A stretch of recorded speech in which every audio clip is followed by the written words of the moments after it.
예, 안녕하세요. 저는 서울아산병원 부인암센터의 박정일입니다. 저는 재발 전이가 높은 난소암의 치료에 대해서 말씀을 드리도록 하겠습니다.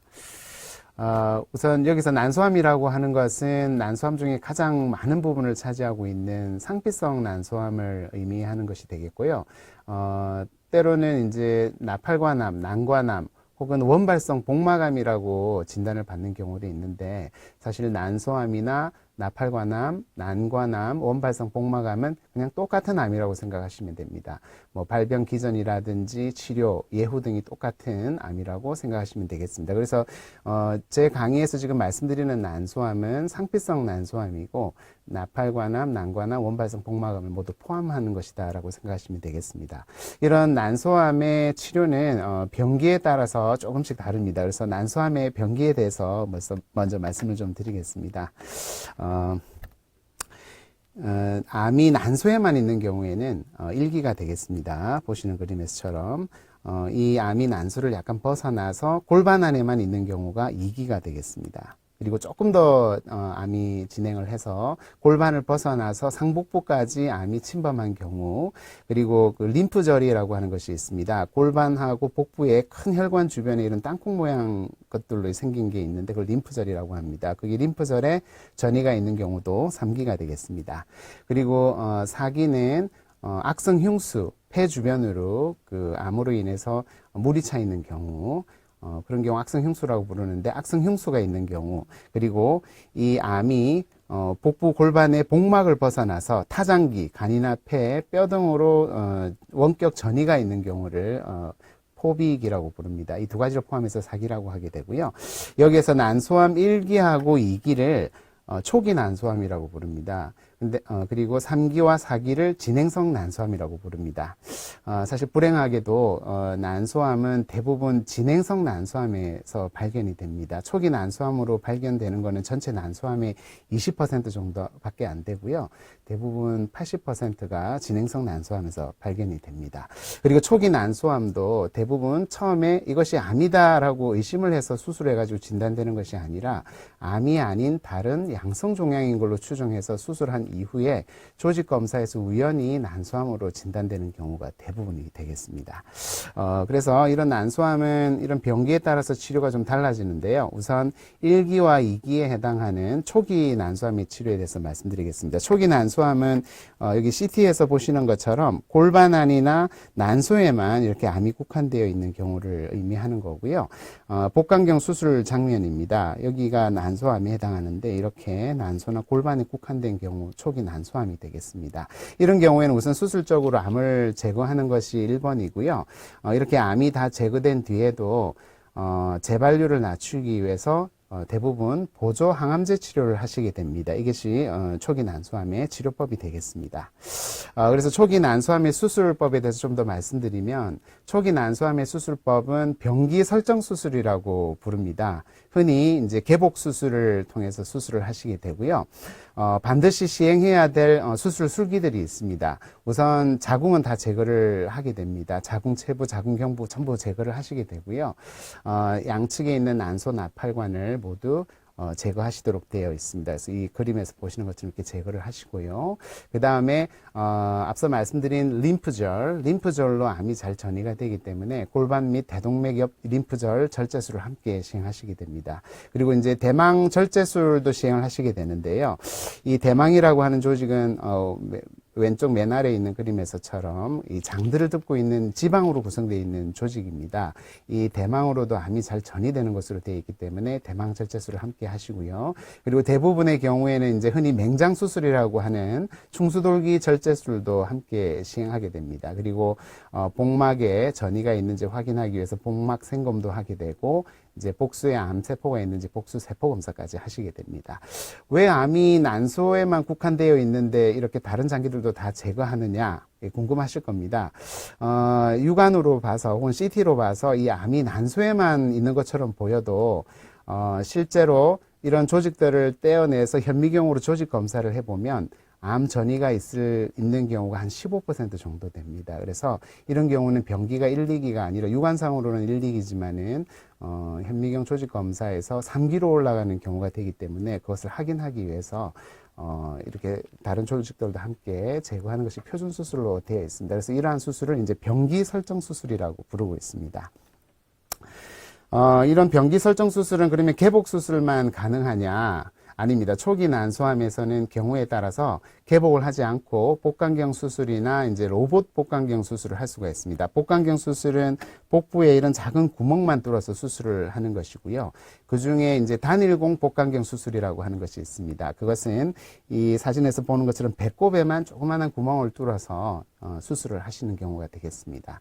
로봇 복강경 수술이라고 하는 것은 이러한 복강경 수술을 하면서 사용하는 이 수술 기구나 수술 장비가 로봇 장비인 것입니다. 그래서 로봇 장비를 이용한 복강경 수술이 되겠습니다. 그러면 이런 복강경 수술과 로봇 복강경 수술은 어떤 장점이 있느냐? 개복 수술에 비해서 흉터가 작기 때문에 이제 미용상 더 좋은 수술이 되겠고요. 출혈도 적고 수술 후 통증도 적습니다. 그리고 회복도 빠르고 퇴원이 빠르죠. 그래서 일상생활이나 직장생활로 복귀가 빠릅니다. 그리고 수술 후 합병증 발생이 적다는 이런 많은 장점이 있습니다. 그렇지만 모든 경우에 있어서 이러한 수술을 할 수 있는 것은 아니고요. 일부에 있어서는 가능하겠습니다. 예. 그리고 앞서 수술 후에 초기 난소암인 경우에도 보조 항암제 치료를 해야 된다고 말씀을 드렸는데요. 수술로 암을 다 제거하더라도 재발률이 0이 되지는 않습니다. 1기인 경우에는 15% 이상, 2기인 경우는 20% 이상의 재발률이 있기 때문에 추가로 재발률을 낮추기 위해서 보조적으로 항암 치료를 하시게 됩니다. 그래서 대부분 수술을 하신 이후에 3주경 이후부터 시작을 하시게 되고요. 표준 항암제가 결정이 되어 있습니다. 파클리탁셀이라고 하는 약과 카보플라틴이라고 하는 약의 조합을 사용하시게 되고요. 이 두 가지는 다 정맥 주사제가 되겠습니다. 이 두 주사제는 하루 만에 다 들어가게 되고 3주 간격으로 해서 6차까지 시행하시게 됩니다. 첫 항암 주사는 이제 입원 해수주로 시행하시게 되는데요. 이 항암제에 대한 이제 알러지가 있는 경우도 있을 수 있고 예측 못한 부작용들도 발생할 수 있기 때문에 입원해서 진행을 하시게 되고, 만일 첫 번째 항암 주사에서 뭐 특별한 문제가 없었다 그러면 그 이후 항암 주사는 외래에서도 가능하시겠습니다. 네. 최근 들어서 난소암 발생률에 있어서 좀 특징적인 거는 난소암 발생 빈도가 국내에서 급속히 증가하고 있다는 것하고, 특히 20대와 30대에 출산을 완료하지 않은 젊은 여성에서 난소암 발생률이 증가하고 있다는 것입니다. 그래서 20, 30대 여성의 경우에는 아직 출산을 완료하지 않은 상태에서 난소암 진단받는 경우가 있을 수 있습니다. 그래서 이런 경우에도 가입력 보존 치료가 가능한데요.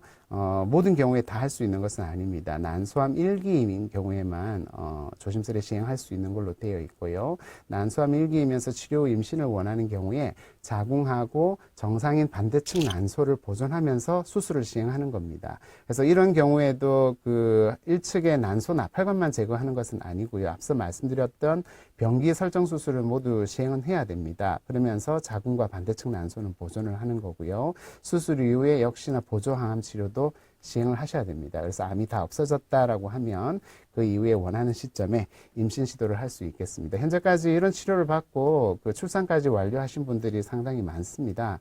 현재까지 나와 있는 그 임신 결과들을 보시면은 난소암의 가입력 보존 치료 이후에 임신율이라든지 뭐 임신 결과들은 그 일반 여성 인구들의 임신 결과하고 크게 다르지 않은 것으로 보여서 상당히 좋은 것으로 생각하고 있습니다. 예, 그러면 다음은 이제 3기, 4기의 진행성 난소암의 치료에 대해서 좀 말씀을 드리겠습니다. 초기 난소암 치료하고 대동소이합니다. 대부분은 수술을 먼저 시행 받으시게 되고요. 그 다음에 보조 항암제 치료를 하시게 됩니다. 근데 진행성 난소암은 재발률이 아주 높기 때문에 보조 항암 치료까지 끝난 다음에 재발률을 낮추기 위해서 재발을 억제하는 유지요법을 하시게 되는데 주로 표적치료제를 이용하시게 되고요. 경우에 따라서는 수술을 먼저 하시지 않고 선행항암 치료라 그래서 항암제 치료를 3차례 먼저 받으시고 수술을 한 다음에 보조항암 치료와 표적치료제로 유지요법을 하는 그런 치료 전략도 있습니다. 이 두 가지 중에 한 가지를 하시게 됩니다. 밑에 CT를 보시면은 진행성 난소암인 경우에 이제 CT 모습을 나타낸 거고요. 난소에만 암덩어리가 있는 것이 아니라 복강 내에 복막에 전이들이 많이 보이는 소견이 되겠고요. 복수도 이렇게 많이 차게 됩니다. 그리고 페트라고 하는 사진도 많이 찍게 되는데 이 페트에서 까맣게 보이는 빨간색으로 표시된 부분들이 다 암의 모습입니다. 진행성 난소암은 이런 식으로 보이게 되고요. 이 복강뿐만이 아니라 흉부라든지 목 부위에도 이렇게 전이가 일어나는 경우도 있습니다. 수술장에서 개복한 이후에 암의 모습을 보면 이런 식으로 복강 내, 복막에 암들이 쫙 퍼져 있는 이런 양상으로 보이게 됩니다. 진행성 난소암의 수술은 특히 최대 종양 감축 수술이라고 부릅니다. 말 그대로 종양을 줄이는 수술이 되겠습니다. 최대한으로 줄이는 것입니다. 그러니까 최소한의 암만 남기든지 모든 암을 다 제거하는 수술이 되겠습니다. 그러면 이렇게 암이 쭉 퍼져 있는데도 수술을 해야 되느냐? 수술을 정말 할 수 있나? 예, 이렇게 다들 의구심을 많이 가지실 텐데 모든 암이 이렇게 복강 내에 전이가 있다고 해서 다 수술할 수 있는 것은 아닙니다. 특히 이런 종양 감축 수술이 도움이 되는 암들이 몇 개 안 되는데요. 그중에 난소암이 도움이 되는 수술입니다. 그래서 난소암에서는 이러한 수술을 통해서 자녀 종양의 크기가 작게 만들어주면 작게 만들어줄수록 생존율이 좋아지는 것으로 되어 있습니다. 그리고 진행성 난소암 치료 성적 향상을 위해서 가장 중요한 부분이 됩니다. 그래서 진행성 난소암이다라고 하면 이런 최대 종양 감축 수술을 빠르게 아주 잘 받는 것이 제일 중요하다고 할 수 있겠습니다. 예, 이런 최대 종양 감축 수술은 역시나 개복 수술을 통해서 하시게 되고요. 앞서 초기 난소암 수술에서 말씀드렸던 그런 병기 설정 수술 이외에도 암이 전이되어 있는 부분을 모두 제거하는 것이 목적이기 때문에 다장기 절제술을 하는 경우가 있습니다. 간 표면에 있는 경우에는 간 일부 절제술도 할 수 있고 비장 절제술도 할 수 있고 장을 자르고 연결하는 수술 그리고 복막 절제술 이런 등등의 수술들을 함께 시행해서 암을 다 제거하게 됩니다. 그리고 이렇게 종양 감축 수술을 하신 이후에는 역시 재발률을 잔여 종양을 추가로 없애거나 재발률을 줄이기 위해서 보조 항암 치료를 하시게 됩니다. 그것은 앞서 말씀드렸던 보조 항암 치료 원칙하고 비슷하고요. 약제도 파크리탁셀과 카보플라틴을 가장 많이 사용하고 있습니다. 예, 그러면 이렇게 진행성 난소암으로 진단받은 모든 환자분들이 이런 큰 수술을 즉각적으로 받으실 수 있는 것은 아닙니다. 무슨 내과적인 합병증이 있는 분이라서 큰 수술을 견딜 수 없거나 혹은 암이 너무 많이 진행돼서 바로 수술을 할 경우에 암을 충분하게 다 제거할 수 없다라고 판단되는 경우에는 우선 항암제 치료를 3번 해서 암을 확 줄여놓고 그 다음에 수술을 하시는 방법도 있습니다. 이것도 역시 표준 치료 방법이 되고요. 수술을 먼저 하시는 경우하고 비교해서 치료 성적은 비슷하다라고 되어 있습니다. 이런 경우에는 선행항암 치료를 3번 하시고 최대 종양 감축 수술을 하실 때 최대 종양 감축 수술을 잘 하고 수술 직후에 수술 중 온열 항암 화학요법이라고 해서 하이팩이라고 하는 치료를 하실 수가 있습니다. 이것을 하시면 치료 성적이 더 좋아진다라고 되어 있기 때문에 최근 들어서 많이 시행을 하고 있습니다. 예, 이 수술 중 온열 항암 화학요법은 이런 겁니다. 그림에서 보시는 것처럼 수술 직후에 배를 닫고 안에 항암제를 관료시킬 수 있는 이런 튜브를 넣어 놓고 밖에서 이런 장치를 통해서 43도 정도의 가열된 항암제를 이렇게 한 2-3시간 정도 관료시키는 겁니다. 이렇게 모니터를 하면서 관료시켜주는 치료가 되겠습니다. 그러면 진행성 난소암에서 이런 수술 더하기 보조 항암 치료를 했을 때 효과는 어느 정도냐? 이렇게 쫙 퍼져 있는 암을 이렇게 수술하고 항암제 치료하면 정말 암이 다 없어질 수 있느냐? 이렇게 궁금해 하실 겁니다. 복막 전이가 있는 3기나 타장기 전이가 있는 4기라고 할지라도 이런 최대 종양 감축 수술을 잘 받으시고 보조 항암 치료를 잘 받으시면 약 80% 이상의 환자에서 완전 관해가 가능하다라고 되어 있습니다. 완전 관해라고 하는 것은 암 치료 이후에 암이 일시적으로 다 없어지는 상황을 의미합니다. 이거 완치를 의미하는 것은 아닙니다.